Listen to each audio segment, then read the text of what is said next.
Assalamu alaikum, barkanmu da wannan lokaci. Wata tambaya aka yi mun jiya, wani yake cewa wai yanzu shi ta ya zai fara trading ɗin Forex da naira 100,000 kuma ya zai jinjina wannan kuɗin har su zama wani abu. So ga amsa generally ga kowa baki ɗaya. Naira 100,000 kuɗi ne mai yawa, kuɗi ne mai yawa. Karka ji na ce kuɗi ne mai yawa ka ɗauka cewa wai kai yanzu wannan gayan 100,000 yake cewa kuɗi ne mai yawa. An ji ɗin 100,000 kuɗi ne mai yawa. You get it? So idan ka tashi za ka samu platform ɗinka ne. Misali broker ɗin da kasancewa tana trading da naira account. Kana tare da ni? Good. Naira account, ka buɗe naira account. A nan za ka dinga ganin trading ɗinka da kuɗaɗenka. Misali irin su Just Market, irin su Exness, gaba ɗaya suna da naira account. Ka zo kai depositin naira 100,000 full a ciki. Ka fara trading. Bara na gaya ma tsarin da za ka bi don ka girmamar da wannan naira 100,000 ɗin ta koma naira 110,000. Daga naira 110,000 ta koma naira 120,000. Zaka ce me yasa ban ce 200,000 ba ko? To dalilin da yasa zaka kone kuɗinka a financial market kenan. Ko da yaushe tunaninmu shine ya zai in na fara trading da naira 100,000 na mai da ita 200,000 ne doubling ɗinta.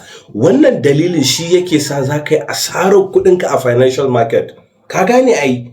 Amma inda mindset ɗinka zai tafi kullum zaka ji traders, mentors, malamai da waye da suke koyar da trading suna cewa abinda kake bukata a trading shine psychology, shine mindset. Wannan mindset din naka shine yau idan ka saka wannan 100,000 din Malam Ibrahim, abinda zaka shine ka zo ka fara trading. Ka kaddara na duk tsallake maka baya cewa ka iya fundamentals, ka iya technicals, ka iya shiga market, ka iya saita stop loss ɗinka, ka iya taking profit. Like duk wa'annan abubuwan ka iya, kawai kana so ne ka samu wani ilimi da zai sa ka koyi yanda ake juya kuɗin from A to Z. Ka gane? To shikenan. Yanzu abin da za ka yi shine sai ka ce ina da naira 100,000. Profit ɗina zan nemi 10%. So kaga yanzu mindset ɗinka ya gaya maka cewa za ka tashi daga naira 100,000 zuwa 110,000. Ka gane ai? So daga 110,000 ka koma 120,000. Naira 10,000 kake nema. Yanzu ka duba a unguwarku. Ka ga wani mai shago ne yake da jarin naira 100,000 kuma yake samun riban naira 10,000 kullum. Babu. Akwai? In akwai ka samun a comment section, amma fa babu.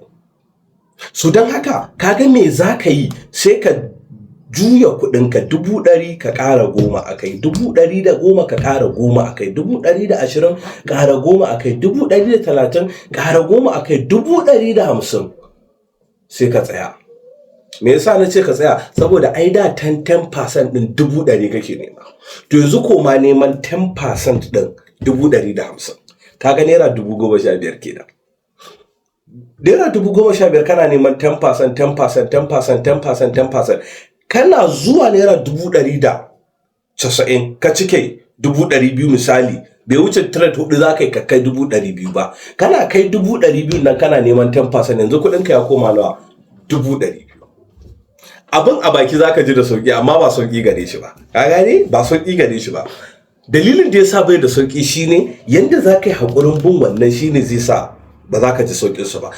Especially a ce kana community na traders, kun yi taking trade tare, kai 100,000 ce da kai kana neman 10% naira 10,000 ta 100,000 ka, wani shi kuma kawai shi ma 100,000 ne da shi amma kuma he risks a lot.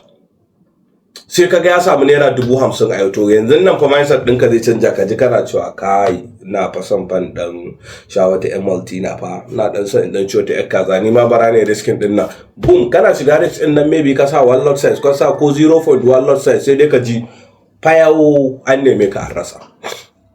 So a wannan dalilin kuma a nan gurin sai FX Lens ta shigo. Me yasa FX Lens ta shigo? Saboda ita kuma FX Lens ita ce za ta koya maka wa'ancan abubuwan na baya da ne misali. In ma baka da ilimin za ta koya ma ilimin, akwai course da zaka je kai register ka koya.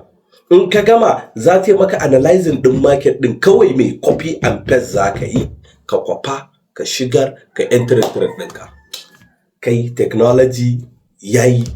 Don haka ka san yadda za ka yi ka canja mindset ɗinka daga 10,000 zuwa 20,000, ba wai daga 10,000 zuwa 100,000 ba, a'a ka tafi gradually. Ko yanzu aka zo aka sa tsani a nan gurin aka ce wani zo ka hau, ba za ka hau daga 1 zuwa 5 ba ko zuwa 10 ba ko kai tsalle ka hau sama, a'a sai ka bi 1 2 3 za ka tafi. So like haka step ɗin rayuwa yake, haka step ɗin financial market yake. So don haka kar ka zo kana cewa wayyo Allah. Shi yasa Bahaushe yake cewa bin Allah maganin wayyo Allah. So I'll see you in the other side. Bye bye.